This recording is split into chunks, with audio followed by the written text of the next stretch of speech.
This, this awesome nod to nostalgia is a great device, but I've got a few complaints about it. There's a few things, in fact, there are four things that I just feel are not quite right about this. So the first one is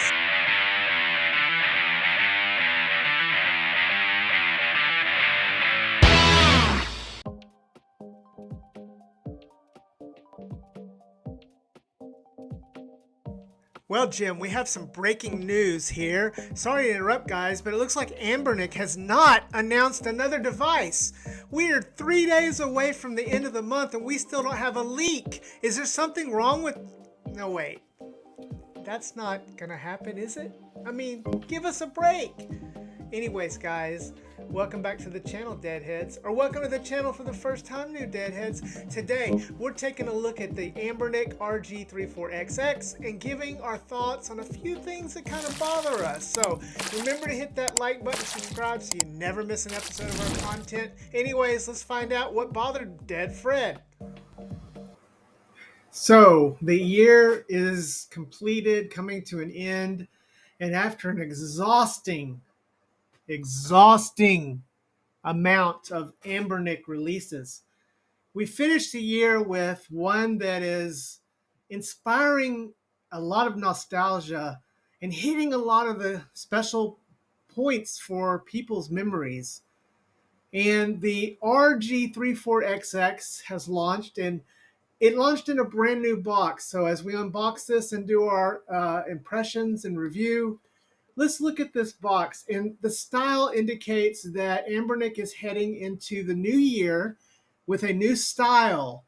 It's good to see them innovate. I like the way the box looks here. I think it looks fantastic.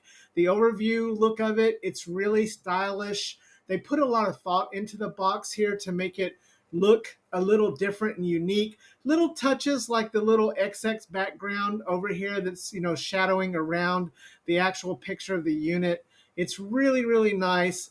You do have several different colorways that it launched with. So here, on the side of the box, you can see that we got the green, we've got the red, and then we've got the indigo and the black. And so we went with the green because we have a green SP and we like that and we wanted to check it out. And so while Anbernic is making strides to make a nice looking package and attractive, and they made a handheld that strikes a lot of nostalgia, there are a few things about it that I want to point out that I haven't seen anybody else point out.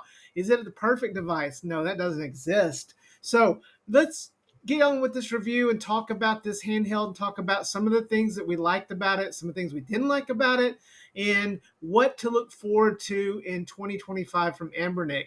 All right, let's go. So, as we mentioned at the top of this, let's talk about this box.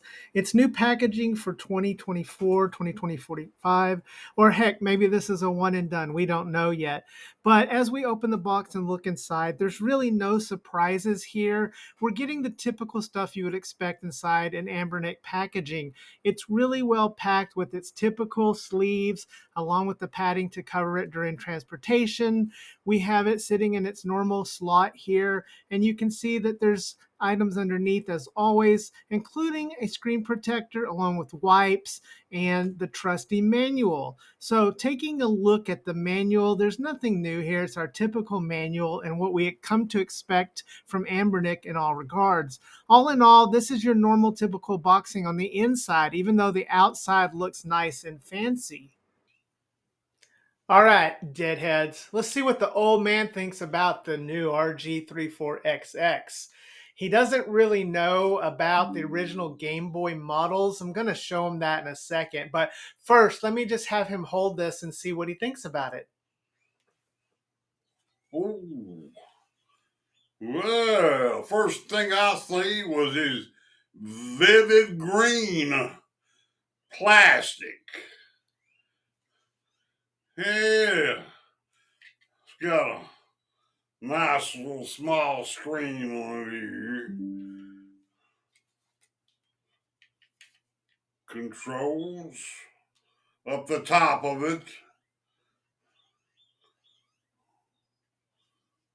whole lot of plastic on this in here. I'd like to see these companies put more metal and glass in so it lasts long. Got a little strap on the thing. Like you can put it in your pocket. Okay, so now let's see what he thinks about the SP. Oh, we got here another vivid green, emerald green plastic. Oh, look, it folds out. It's got, I call them the Star Trek buttons. And then this one over here has got the strap on the thing. Now, they don't fold up like this one does. They're both about the same color green plastic. I think I like the one with the flip top. That's a new type or something. But you can put this one in your pocket, but it don't have a strap like the other one. I will give this one here a 1.5 thumbs up. You heard it from the old man. So, sounds like he picked the SP over the original like I did. So, anyways, continue on with our review. So, why did Anbernic make this device? Well, there is a lot of nostalgia going on. As we can see here, a lot of companies are starting to harness in on nostalgic looks. We've had the Chromatic from Mod Retro come out this year, bringing back that classic Game Boy Color look and bringing us lots of joy with its just awesome rendering of it. Earlier this year, Anbernic already sparked interest in that when they brought out the RG35XX, a handheld that was almost universally loved and so far has stood the test of the time, as I have not seen widespread reportage of broken hinges or issues with it. So why now did Anbernic bring this one out? I mean, after all, the original Game Boy Advance came before the SP, so Anbernic's kind of going backwards here or in the opposite order of it. But as we take a closer look at the two devices side by side, we can tell that there is nostalgia all around. The SP form factor with its flip clamshell is something that is really adored by many gamers, especially myself. While the original Game Boy Advance brought out this brand new 3:2 aspect ratio screen in this horizontal form factor, a first for the series, as the Game Boy Color and the Game Boy were vertical handhelds. So what did that mean? It meant that Nintendo was originally attempting something different, but I think they came to find out that gamers with handhelds really at the time preferred some sort of vertical orientation, and so a few years later the SP was born. But that is how the order came. With Anbernic, we're going in the opposite order. They're bringing this now rather than launching with this and bringing the SP out later. So, what does that mean for the two form factors? Well, let's explore this newest one a little bit more. So let's get this out of the way. Anbernic nailed it. The form factor, everything about this, the shape, the size, the lanyard, all of it is bringing together nostalgia, and it comes in a form factor that is almost dead on for the original Game Boy Advance, even hiding or trying to hide the transparent buttons here that give it the look that seems from a distance like it's the original Game Boy Advance. This is a well-made product, as always, from Anbernic, with buttons that are what you would expect from the company. There's no problem here with the buttons. They feel nice to the touch. They feel nice when used. They're in a good layout. I like the way they're shaped and everything like that. So we don't have any problems with the way this thing looks, the way that it's designed, the nostalgia that it brings, and all that. This is a fantastic device with an awesome 3.4-inch screen that is giving you 3x GBA resolution. this is a winner, guys, in all things. But like I said, this video is not about that. This is about admitting that there are some things about this that we do not like. And so we're going to start off and talk about those things. There's 4 items here I want to talk about of things that I just didn't really care for while doing this review. And the first one that we're going to start off with is number 1, these goofy stacked shoulder buttons. Okay, guys, it may look cool from a distance. In fact, when I first saw the promo videos, I was kind of impressed with it and thought, man, that looks nice.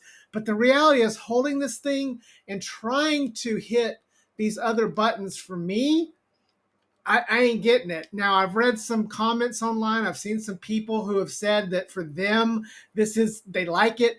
But for me, trying to hold this thing and trying to use these buttons back here, it's just not natural. I don't understand why it's not right behind it. I think maybe that is for the appearance of the front to make it look a lot more like the original Game Boy Advance. So if it's a design aesthetic, no, it's to Johnny Ive and how he always dominated looks over form factor. But for me, I don't like this. So, I mean, hit me in the comments if you think I'm crazy, if you want to push back on that. But that's number 1. I just don't like the way that those are stacked up. Number 2, the SD card slots are in a very awkward position. The way that they're here makes them somewhat difficult to access the cards. I have never had this kind of trouble getting an SD card in and out with an Anbernic device. And I don't know if it's just the way that it's stacked here on the plastic or if it's just inset at a different level. They do set flush. They don't stick out. And from looks, it looks correct. So it's not a matter of that. There's just something about it that makes it inherently difficult to change SD cards. And for many people, they're not going to pull the card out. So this may not be a problem for the average person, but for Deadfred, this is an annoying problem.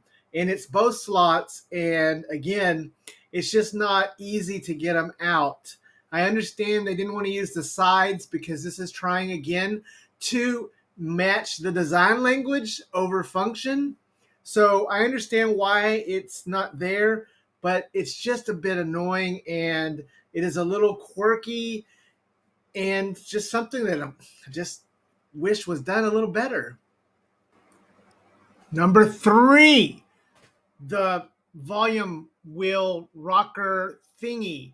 So they, again, trying to stay true to the original Game Boy Advance, they did include the little volume rocker switch here, which is a nice nod to the past.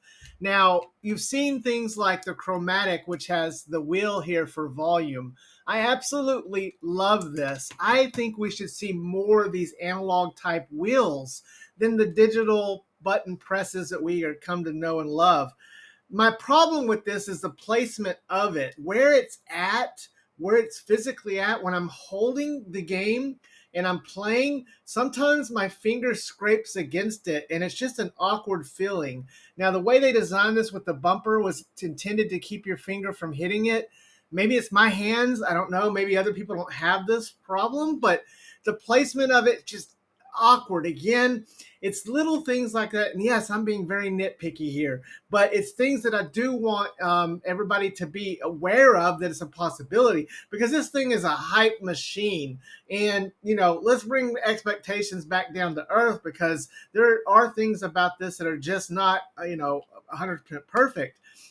And again, while playing games and holding it, which it does very well, it's just a little thing. It scrapes my finger. It's annoying. I don't like it. I wish that had been put somewhere else on here.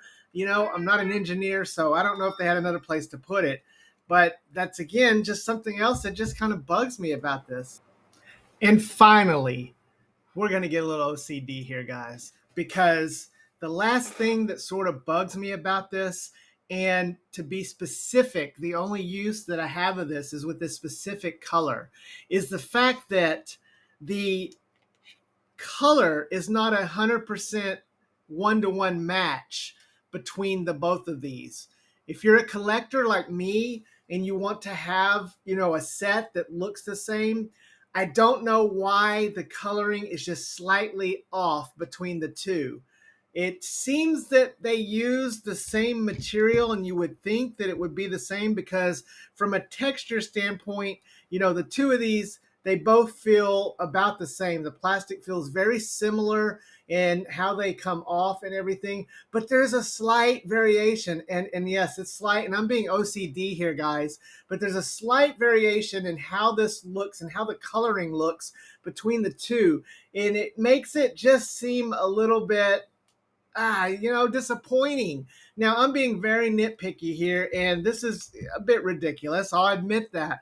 But if you are somebody that just truly cares about, having something that just completely matches, then I think that's an issue. Now, to be fair, you can see more of the motherboard on the SP versus this, and that may be what is actually causing some of the distortion or some of it to look a little bit different. Again, I'm picking little slight things here, but it's something I think you should know. I have no proof or evidence if the red is the same way, so I don't know. But again, if you have the red ones and it's not matching, hit me up with a comment and let me know. So let's wrap up this review and unboxing of the Anbernic RG34XX, and let's just again go over a few things. Okay, so is the Anbernic RG34XX a great device? Yes. It is the last one that they released in 2024. Again, an exhausting amount of releases that they put out in the year 2024. However, this hits on a lot of cylinders for it. We have really good buttons with conductive rubber. We have a homage to an original handheld that just screams nostalgia and is coming down to a design language that mimics the original as closely as can be, along with adding a lot of modern features to it. I didn't go into detail on the CPU, GPU, because we've seen this before. We know what this can play. We know the limitations, but it's a well-supported CPU with awesome custom firmwares like MuOS, which is one of the best custom firmwares out there that you can get. So it is beautiful. The screen with its 3x resolution of the original Game Boy Advance presents with a beautiful use case. Now, while you can play many other systems on this machine, Game Boy Advance, it just is beautiful to play on this. We've seen a slew of machines come out this year, like the Powkiddy V10, which has 2x, and then Ioneo's Pocket Micro at 4x. So for Game Boy Advance lovers like me or my good friend Tech Dweeb, who love the Game Boy Advance, we have so many options nowadays to go out there and really get a homage with a modern take and make it look nice and crisp on the pixels. So while I love this device, again, there are a few things that are annoying to me, and things that if they do an improved version of this, that I want them to know that is something I personally would like to see done differently. Now, I'd love to hear in the comments what you guys think about this, whether you have some criticism of this machine, if you played it from looking at videos, if you're curious about it. Let's get a discussion going in the community about it. It's the last release they released this year. Did they go out with a bang, or should this have come out earlier? Again, this is another fantastic device. And so between the two, what do? Well, someone like me, I'm going to have both, but I understand if you had to pick one of the two. I'm going to go, currently, I'm going to go with the SP over it. There's just a few reasons. This is a little bit more pocketable. It is an easier travel companion. It has, since it folds, it has a built-in thing. And remember, Nintendo themselves brought this out as an upgrade to this. So this was always should have been considered a little bit better. It's a vertical versus horizontal. I usually like horizontal, but again, so they're both fantastic. They're both great devices, but this one probably should have been the one released in May. and they should have ended the year with this, but they wanted to beat the Miu Flip, which is about to come out. Had they known that that was going to be delayed, they probably, imagine if they released this now a few weeks before the Miu Flip. In hindsight, you can always think things. So that's it, guys. Great device. Few quirks about it. I wish it had come out before this one, but overall, I think I'm going with the SP just a little bit above it. Next year, let's take this screen and put it in this. Simple as that. Take this screen, put it in this, and I'll be a very happy camper because this has a 4:3 ratio. Anyways, guys, remember to hug your loved ones and love your hugged ones because tomorrow is never promised. And we'll see you next time, guys. Deadfred out.